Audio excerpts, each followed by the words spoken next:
అందరికీ నమస్కారం. ఈరోజు మనం ఓ ఆసక్తికరమైన స్కీమ్ గురించి మాట్లాడుకుందాం. అదే ఎస్బీఐ యాన్యుటీ డిపాజిట్ స్కీమ్. అంటే మన దగ్గర ఉన్న పెద్ద మొత్తాన్ని ఒకేసారి డిపాజిట్ చేసి దాని నుంచి ప్రతి నెలా ఒక రెగ్యులర్ ఇన్కమ్ ఎలా సంపాదించుకోవచ్చో ఈ విశ్లేషణలో క్లియర్గా చూద్దాం. ఒక్కోసారి మనకి రిటైర్మెంట్ బెనిఫిట్స్ రూపంలోనో లేదా ఏదైనా ఆస్తి అమ్మినప్పుడు ఒకేసారి పెద్ద అమౌంట్ చేతికొస్తుంది కదా. మరి ఆ డబ్బుని నెలనెలా వచ్చే ఖర్చులకు వాడుకుంటూనే సేఫ్గా ఎలా ఉంచుకోవాలి? అదొక పెద్ద ప్రశ్న. సరిగ్గా ఈ ప్రశ్నకు సమాధానమే ఈ స్కీమ్ అని చెప్పొచ్చు. సరే, ముందుగా మనం ఈ స్కీమ్ అసలు ఎందుకు, దీని వెనుకున్న ప్రిన్సిపుల్ ఏంటి, ఎవరు ఇందులో చేరొచ్చు, ఎంతకాలం, వడ్డీ, లోన్ లాంటి సౌకర్యాలున్నాయా, మధ్యలో ఆపేయొచ్చా, ట్యాక్స్ సంగతేంటి, ఇలాంటివన్నీ చూసి చివరిగా ఇది ఎవరికి బెస్ట్ ఆప్షన్ అనేది తేల్చేద్దాం. రైట్, ఇక మనం మొదటి పాయింట్లోకి వెళ్ళిపోదాం. నెల ఆదాయం కావాలంటే ఏం చేయాలి? సింపుల్గా చెప్పాలంటే ఇది ఎలా పనిచేస్తుందంటే, మనం బ్యాంకుకి ఒకేసారి కొంత డబ్బు ఇస్తాం. దానికి బదులుగా బ్యాంకు మనకి ప్రతి నెల ఒక ఫిక్స్డ్ అమౌంట్ని జీతంలాగా ఇస్తుందన్నమాట. దీనివల్ల నెలవారీ ఖర్చులకు ఒక ఆధారం దొరుకుతుంది. అయితే ఇక్కడో చిన్న ట్విస్ట్ ఉంది. వాళ్లు మనకి తిరిగిచ్చే డబ్బులో మనం కట్టిన అసలుతో పాటు దానిపై వచ్చే వడ్డీ కూడా కలిపి ఉంటుంది. ఇది చాలా ఇంపార్టెంట్ పాయింట్. ఓకే, మరి దీని వెనకున్న అసలు సూత్రమేంటి? ఇది మనందరికీ బాగా తెలిసిన ఫిక్స్డ్ డిపాజిట్ అంటే ఎఫ్డీకి దీనికి తేడా ఏంటో కొంచెం డీప్గా చూద్దాం. ఇది చాలా ఇంపార్టెంట్. చూడండి, రెగ్యులర్ ఎఫ్డీలో మనకి నెల కేవలం వడ్డీ మాత్రమే ఇస్తారు. మన అసలు డబ్బుంతా మెచ్యూరిటీ అయ్యాకే మన చేతికొస్తుంది. కానీ యాన్యుటీ స్కీమ్లో అలా కాదు. ప్రతి నెల మనకొచ్చే పేమెంట్లో మనం కట్టిన అస్సుల్లో కొంత భాగం, దానిమీద వడ్డీ రెండూ కలిపి వస్తాయి. అందుకే నెలనెలా చేతికొచ్చే అమౌంట్ ఎక్కువగా ఉంటుంది. అంటే ఒక మంచి క్యాష్ ఫ్లో క్రియేట్ అవుతుందన్నమాట. ప్రాసెస్ చాలా సింపుల్ అండ్ స్ట్రెయిట్ ఫార్వర్డ్.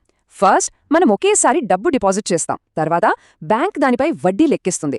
ఇక ఆ రెండింటినీ కలిపి ప్రతి నెల మనకి ఒక ఈఎంఐ లాగా తిరిగిచ్చేస్తుంది. అందుకే టెన్యూర్ చివరికొచ్చేసరికి మన అకౌంట్లో బ్యాలెన్స్ 0 అయిపోతుంది. ఎందుకంటే మన అసలు, వడ్డీ మొత్తం మనకి తిరిగొచ్చేసింది కదా. ఓకే, స్కీమ్ బావుంది. మరి ఇందులో ఎవరు చేరొచ్చు, ఎంతకాలానికి డిపాజిట్ చేయాలి, ఆ డీటెయిల్స్ కూడా చూసేద్దాం. ఎలిజిబిలిటీ రూల్స్ చాలా సింపుల్.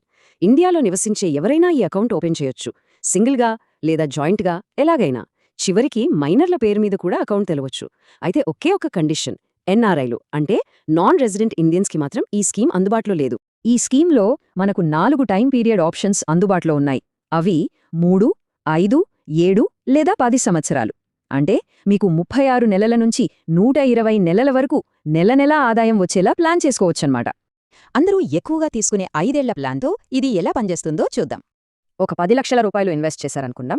దీని కాలపరిమితి 5 ఏళ్లు. అంటే మనకి 60 నెలల పాటు డబ్బులు వస్తాయి.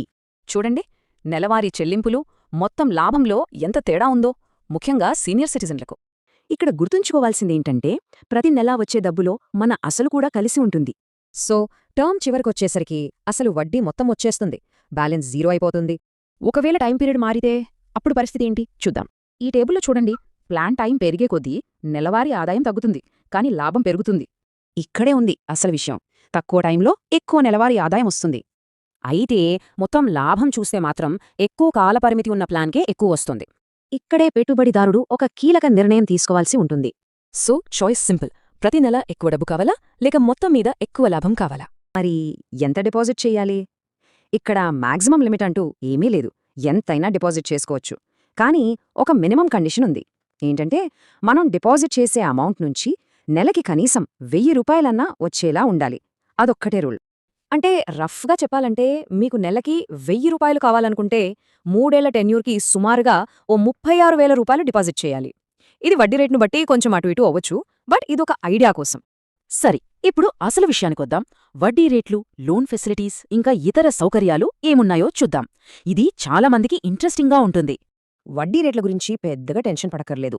రెగ్యులర్ టర్మ్ డిపాజిట్లకి ఏ రేటు ఉంటుందో సేమ్ అదే రేటు ఇక్కడ వర్తిస్తుంది. అండ్ సీనియర్ సిటిజన్లకైతే ఒక గుడ్ న్యూస్. వాళ్ళకి అదనంగా 0.5% వడ్డీ ఎక్కువ వస్తుంది. ఒకవేళ మధ్యలో ఎమర్జెన్సీగా డబ్బు అవసరమైతే డోంట్ వరీ, ఈ స్కీమ్లో ఉన్న బెస్ట్ ఫీచర్ ఇదే. మన అకౌంట్లో ఇంకా మిగిలి ఉన్న బ్యాలెన్స్ మీద ఏకంగా 75% వరకు లోన్ లేదా ఓవర్ డ్రాఫ్ట్ తీసుకోవచ్చు. ఈ లోన్ ఫెసిలిటీ చాలా కన్వీనియంట్గా ఉంటుంది.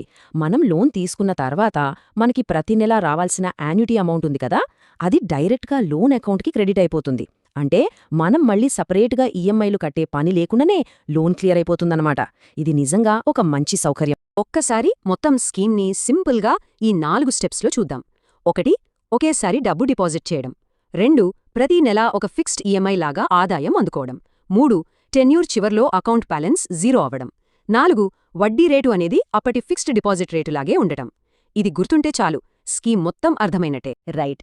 ఇప్పుడు 2 చాలా ముఖ్యమైన ప్రశ్నలకొద్దాం. 1 మధ్యలో డబ్బు అవసరమైతే ఈ అకౌంట్ని క్లోజ్ చేయొచ్చా?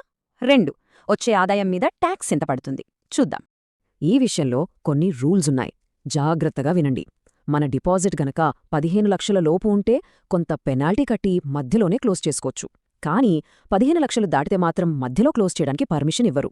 అయితే డిపాజిటర్ చనిపోయిన సందర్భంలో మాత్రం అమౌంట్ ఎంతున్నా సరే నామినీకి మొత్తం డబ్బులిచ్చేస్తారు. ఇక ట్యాక్స్ విషయానికొస్తే ఒక్క విషయం చాలా క్లియర్గా గుర్తుపెట్టుకోవాలి. ఇది ట్యాక్స్ సేవింగ్ స్కీమ్ అస్సలు కాదు.